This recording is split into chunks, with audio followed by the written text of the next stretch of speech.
Hello friends, welcome to my content come channel. इस video में आप सभी स्टूडेंट्स के लिए बड़ी अपडेट, बड़ी खुशखबरी निकल के आ चुकी है। इन सभी छात्र छात्राओं की छात्रवृत्ति इसी हफ्ते इनके खाते में भेज दी जाएगी। आखिर वह कौन से स्टूडेंट्स हैं और कैसा है उनका स्टेटस, जिनकी छात्रवृत्ति इसी हफ्ते उनके खाते में आने वाली है। और ये बड़ी अपडेट ऑफिशियली समाज कल्याण की तरफ से निकल कर आई है। ऑफिशियल नोटिस हम अभी आपको दिखाएंगे।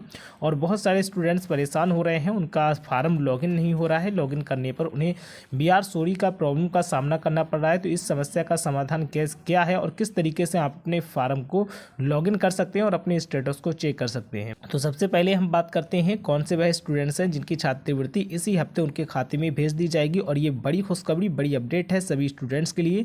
तो आप इसलिए वीडियो को लास्ट तक देखें। चैनल पर नए हैं तो सब्सक्राइब करें। कोई क्वेश्चन है तो कमेंट बॉक्स या फिर टेलीग्राम चैनल पर हमें जरूर बताएं। और इस वीडियो को ज़्यादा से ज़्यादा लाइक शेयर कमेंट जरूर करें। तो सबसे पहले दोस्तों, आप यहाँ पर देख सकते हैं बड़ी अपडेट इन सभी स्टूडेंट्स के लिए निकल कर आई है जो कि 9th और 10th के स्टूडेंट्स हैं, मतलब प्री मैट्रिक के स्टूडेंट्स हैं। तो यहाँ पर आप देख सकते हैं जनपद स्तरीय विभागीय अधिकारी डिजिटल सिग्नेचर से डाटा लॉक के आधार पर NIC राज्य इकाई से मांग सर्जित करना 8 मार्च 2024 तक यहाँ पर रखी गई है, जो कि आज 8 मार्च है। और इसके बाद आप यहाँ पर देख सकते हैं धनराशि का अंतरण। तो यहाँ पर आप देख सकते हैं 15 मार्च 2024 जनपद स्तरीय विभागीय अधिकारी के डिजिटल सिग्नेचर से डाटा लॉक के आधार पर PFMs पानी के माध्यम से छात्र छात्राओं को धनराशि का भुगतान किया जाना 15 मार्च से शुरू हो जाएगा। कौन से स्टूडेंट्स के लिए यहाँ पर बताया गया है? जो स्टूडेंट्स यहाँ पर 9th और 10th के स्टूडेंट्स हैं और उनका स्टेटस समाज कल्याण की तरफ से आज की डेट में वेरीफाई हो चुका है।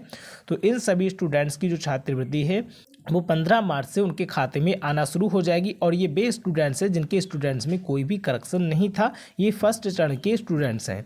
तो अगर आपका भी छात्रवृत्ति का फॉर्म वेरीफाई हो चुका है समाज कल्याण की तरफ से और आप 9th और 10th के स्टूडेंट्स हैं, तो आपकी भी छात्रवृत्ति इसी हफ्ते आपके खाते में भेज दी जाएगी। ऑफिशियली समाज कल्याण के नोटिस के माध्यम से आपको बताया गया है। और नीचे यहाँ पर दिया गया है 14 पॉइंट पर अनुसूचित जाति के छात्र छात्राओं के 7% केंद्रीय भुगतान हेतु भारत सरकार को डेटा शेयर किया जाना 20 मार्च 2024 तक है। और जो आपको 60% केंद्रीय सरकार की तरफ से मिलता है उसका डाटा भेजने की जो डेट है वो रखी गई है यहाँ पर 20 मार्च 2024।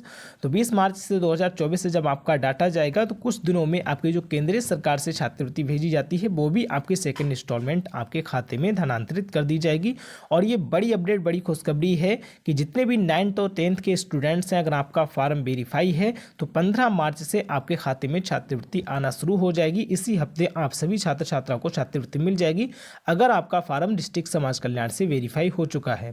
और दूसरा आप यहां पर देख सकते हैं जिन छात्र छात्राओं के डेटा में कोई करेक्शन था और जिन छात्रों ने अपना करेक्शन करके दोबारा से फॉर्म को जमा किया है, तो उनके लिए यहां पर बड़ी अपडेट निकल कर आई है। जनपदीय छात्रवृत्ति स्वीकृति समिति संदेहास्पद डाटा अवशेष शुद्ध डाटा वाले छात्रों के डाटा पर निर्णय करना तथा जनपद स्तरीय विभाग के अधिकारी के डिजिटल सिग्नेचर से डाटा लॉक किया जाना 12 मार्च 2024 तक रखा गया है। जितने भी छात्र छात्राओं के करेक्शन थे उनको भी ज़्यादा इंतजार नहीं करना पड़ेगा। उनके लिए यहाँ पर बस 4 दिन बचे हैं जिन्होंने अपना करेक्शन किया है।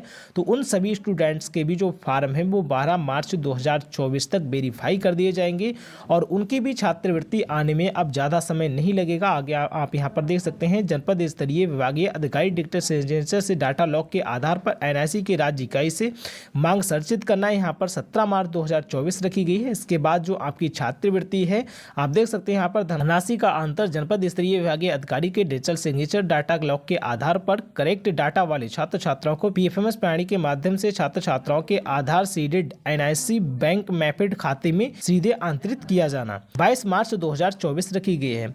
तो जितने भी छात्र छात्राओं ने अपनी छात्रवृत्ति में करेक्शन किया है उनको भी अब ज़्यादा परेशान होने की जरूरत नहीं है। उनके छात्रवृत्ति के जो फार्म है 12 मार्च तक वेरीफाई कर दिए जाएंगे। अगर आपका फार्म करेक्शन किया है आपने और आपका फार्म अभी तक वेरीफाई नहीं हुआ है तो परेशान ना हो, 12 मार्च तक आपका फार्म वेरीफाई कर दिया जाएगा डिस्ट्रिक्ट लेवल से।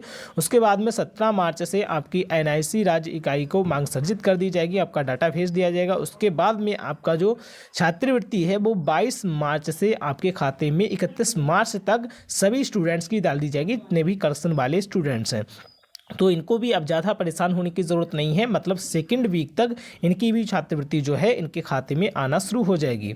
एंड इसके बाद यहाँ पर आप देख सकते हैं जितनी भी SC ST के स्टूडेंट्स हैं उनकी छात्रवृत्ति अगर आने को रह जाती है तो यहाँ पर उनके लिए भी बड़ी अपडेट दी गई है, उनको बहुत ही बड़ी राहत दी गई है। जनपदीय स्तरीय विभागीय अधिकारी के डेटा सिग्नेचर से डाटा लॉग वाले छात्र छात्राओं को PFMS प्रणाली के माध्यम से आधार सीडेड NIC बैंक खाते में धनराशि अंतरित किया जाना। जिन स्टूडेंट्स के लास्ट तक फार्म भरे गए हैं तो उन सभी स्टूडेंट्स को जो छात्रवृत्ति है 28 जून 2024 तक उनके खाते में भेज दी जाएगी। भले ही आपने कितना भी लेट फार्म अपना भरा हो, लेकिन आपकी छात्रवृत्ति 28 जून तक आपके खाते में आ जाएगी। लेकिन ये सिर्फ SC और ST के स्टूडेंट्स के लिए है। बाकी जो और कैटेगरी के स्टूडेंट्स हैं मैंने उनके लिए आपको बता दिया है। अगर आप SC ST के स्टूडेंट्स हैं और आपने लास्ट में अपना फार्म भरा या फिर किसी कारण से आपका फार्म करेक्शन हुआ या लेट हो गया, कहीं पर फॉरवर्ड नहीं हो पाया, तो आपकी छात्रवृत्ति जो है हर हाल में अगर फंड भी खत्म हो जाता है तो दोबारा से फंड आपको लिए जारी करके और 28 जून तक आपके खाते में छात्रवृत्ति भेज दी जाएगी। अब इन सभी स्टूडेंट्स की इस हफ्ते या फिर अगले हफ्ते जिन स्टूडेंट्स की छात्रवृत्ति आने वाली है, ये सभी स्टूडेंट्स जानना चाहते हैं कि इनका कब और कितना पैसा इनके खाते में किस डेट को आने वाला है। तो ये पैसा खाते में आने से पहले ही आप चेक कर सकते हैं कि कितना कब पैसा आपके खाते में आने वाला है। इसके लिए भी दोस्तों हम आपको अभी बताने वाले हैं, तो इसलिए आप वीडियो में बने रहें। इससे पहले दोस्तों हम यहाँ पर बात कर लेते हैं उन स्टूडेंट्स के बारे में जिनकी स्टेटस में इस तरीके का BR सॉरी लेकर आ रहा है। इनकी समस्या का समाधान क्या है और किस तरीके से ये स्टूडेंट्स अपने फार्म को लॉगिन कर सकते हैं जिससे कि इन्हें BR सॉरी शो ना हो और इन्हें इस प्रॉब्लम का सामना करना ना पड़े और इनका जो स्टेटस है वो शो हो जाए। तो इसके लिए एक वेबसाइट की लिंक मैंने डिस्क्रिप्शन में दे दी है, आप उस लिंक पर जाके क्लिक करें। जैसे ही आप उस लिंक पर क्लिक करेंगे अपना फार्म को लॉगिन करने के लिए, तो आपके सामने इस तरीके का इंटरफेस खुलकर आ जाएगा। यहाँ पर आप देखेंगे यूपी स्कॉलरशिप स्टेटस चेक करने से रिलेटेड आपको अपडेट दी गई है, आप इसे अच्छे से रीड कर सकते हैं। आप नीचे स्क्रॉल करते आएंगे तो यहाँ पर आप देख सकते हैं कि BR सॉरी की प्रॉब्लम आ रही है, तो उस समस्या का समाधान क्या है यहाँ पर क्लिक करके एडिट कर सकते हैं और इस समस्या का समाधान पा सकते हैं। और मैं आपको बता दूं जिन स्टूडेंट्स की यूपी स्कॉलरशिप अभी आने वाली है इस हफ्ते या फिर अगले हफ्ते, वो चेक करना चाहते हैं कि कितने रुपए और कब उनके खाते में आने वाले हैं, तो यहाँ पर PFMS स्टेटस देखने का पूरा प्रोसेस बताया गया है, वो यहाँ पर अच्छे से आकर रीड कर सकते हैं। उसके नीचे यहाँ पर PFMS लिंक भी आपको दी गई है, NPCI लिंक्स दी गई हैं चेक करने की। यहाँ पर क्लिक करके आप अपने PFMS के माध्यम से अपनी छात्रवृत्ति चेक कर सकते हैं, कितनी छात्रवृत्ति आपकी कब आने वाली है ये यहाँ से आकर आप चेक कर सकते हैं। आपको PFMS की लिंक यहाँ पर दी गई है, उमंग की भी लिंक आपको यहीं पर मिल जाएगी, आप अच्छे से आकर चेक कर सकते हैं। और जितने भी स्टूडेंट्स को BR सॉरी की प्रॉब्लम्स आ रही है उनकी समस्या का समाधान क्या है, तो उसके लिए आप इस वेबसाइट पर आकर यहाँ पर क्लिक करके और अपनी समस्या का समाधान पा सकते हैं। इसके अलावा आपका कोई क्वेश्चन है तो आप हमें कमेंट बॉक्स या फिर टेलीग्राम चैनल पर बता सकते हैं, लिंक आपको वीडियो के डिस्क्रिप्शन बॉक्स में मिल जाएगा। और यूपी स्कॉलरशिप की अपडेट पाने के लिए आप इस चैनल को सब्सक्राइब करें, इस वीडियो को ज़्यादा से ज़्यादा लाइक शेयर कमेंट करें। थैंक यू सो मच, मिलते हैं नेक्स्ट वीडियो में अच्छी जानकारी के साथ।